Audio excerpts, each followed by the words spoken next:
The general diet overview is that they have an omnivorous diet, so meaning that they eat both seeds and insects, switching between the food types to meet their nutritional needs. There's also seasonal shifts where seeds may dominate during fall and winter, while insects are crucial during the breeding season to support high energy demands. So then there's diet during breeding season, which would be summer and spring.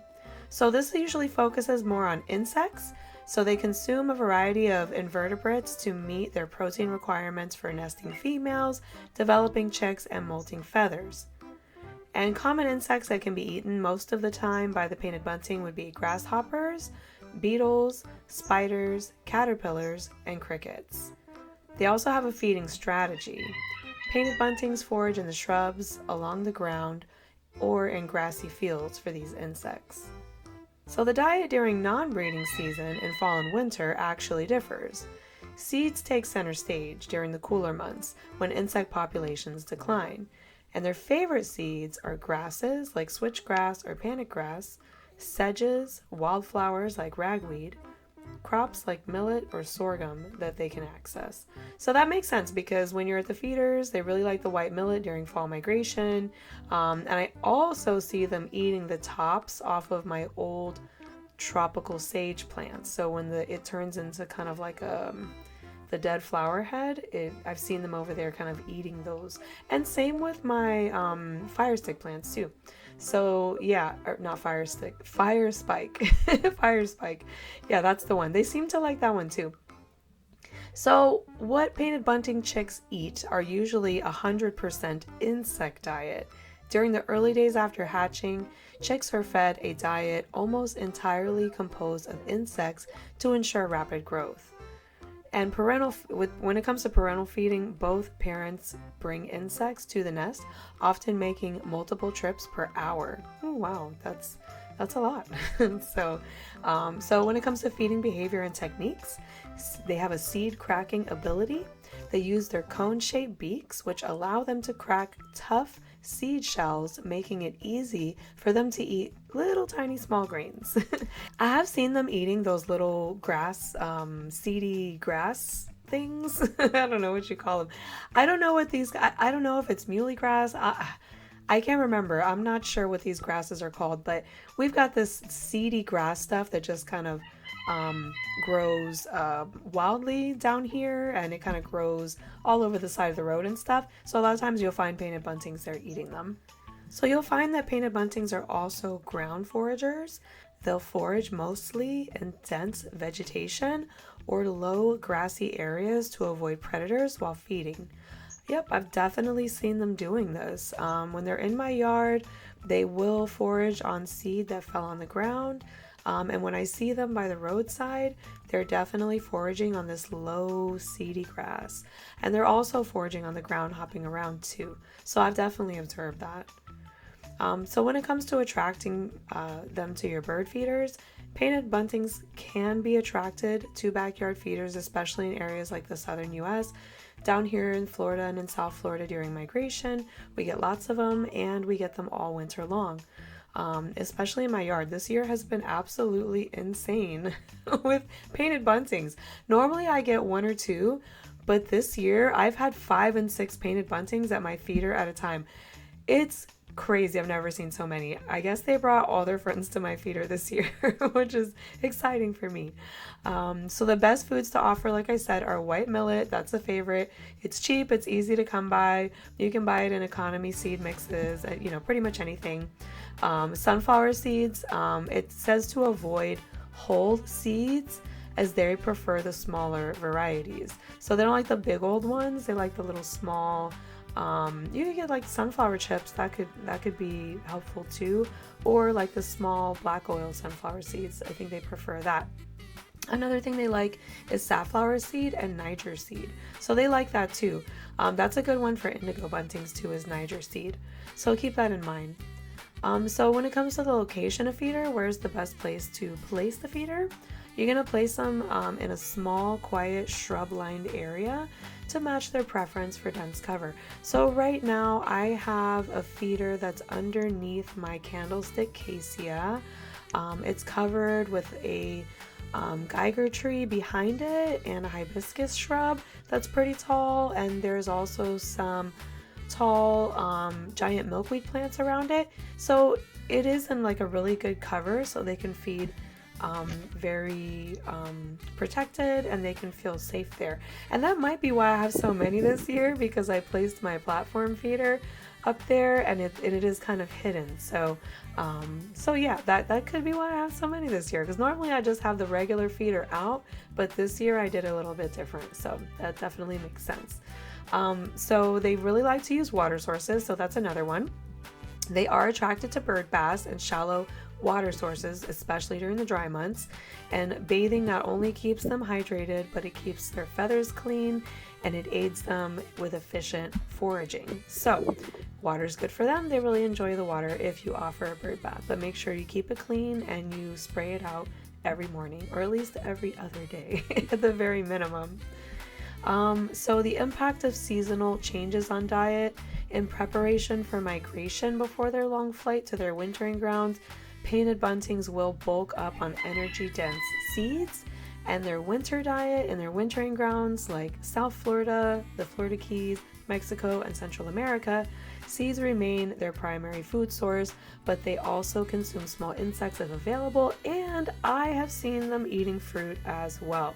Fruit wasn't on the list that I looked up, but I have personally observed it. They do like some of the fruiting trees. So I've seen them do that. That's just a personal observation. And then they also have unique food-related adaptations. So molting requires a really high protein intake. After breeding, they will molt and they'll need extra protein. So they're going to increase their insect consumption. If you want to provide insects, you can provide dried mealworms. I think they sell dried soldier flies and stuff like that, but probably the dried mealworms are going to be your best bet. I've been putting that in my feeders to see what I can attract, so I think they might be enjoying those too. So and then they have 2 feeding territories where some males defend a separate feeding area along with their nesting territories to ensure access to sufficient food.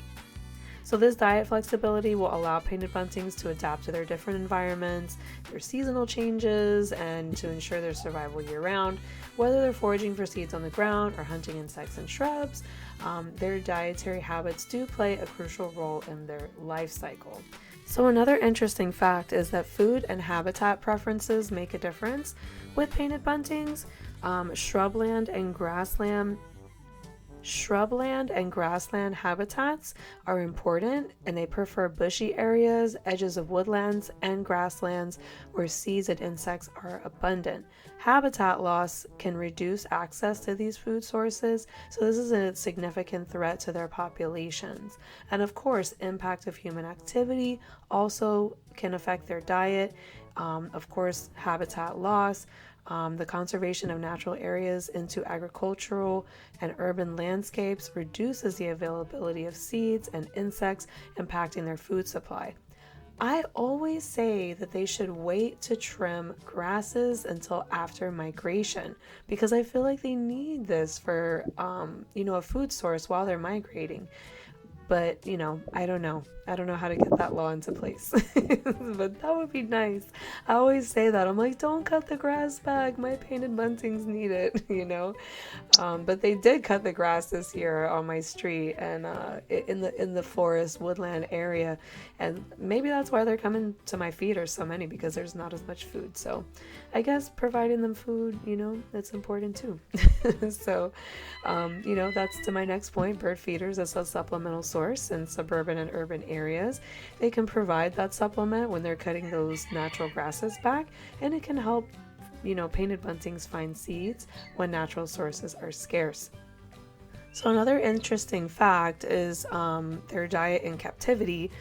In captivity, painted buntings are typically fed a mixture of seeds and insects, along with supplemental fruits and vegetables to mimic their natural diet. However, keeping them in captivity is illegal in many places due to their protected status.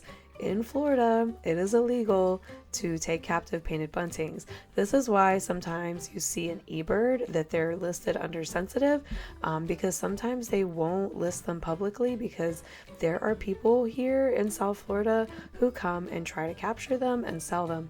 I am so serious. Like, we've seen it at parks before, and people call the police on them and stuff like that. It's horrible. It's really, really bad. So we want to keep that from happening.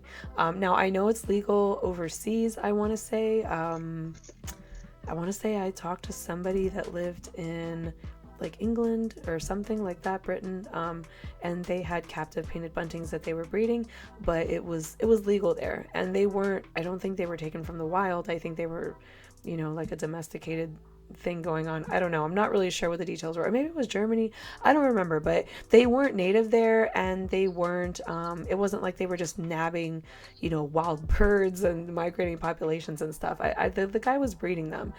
So I think it's totally different. It would be like if you were to take wild cockatiels from Australia versus buying, bred cockatiels, bred, not breeded, bred cockatiels, in the United States, for pets. So I think it's different, when it's legal where you are versus where they're native. It's illegal to do that here. So yeah, definitely don't do it. And if you see someone doing it, report them to Fish and Wildlife.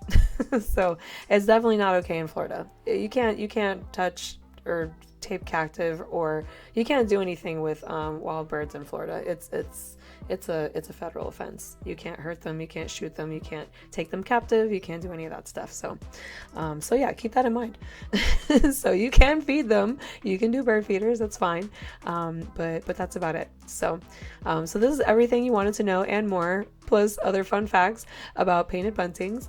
I hope you learned enough to be able to attract them to your yard and to your feeder, and wherever you are that you see painted buntings, whether it's spring and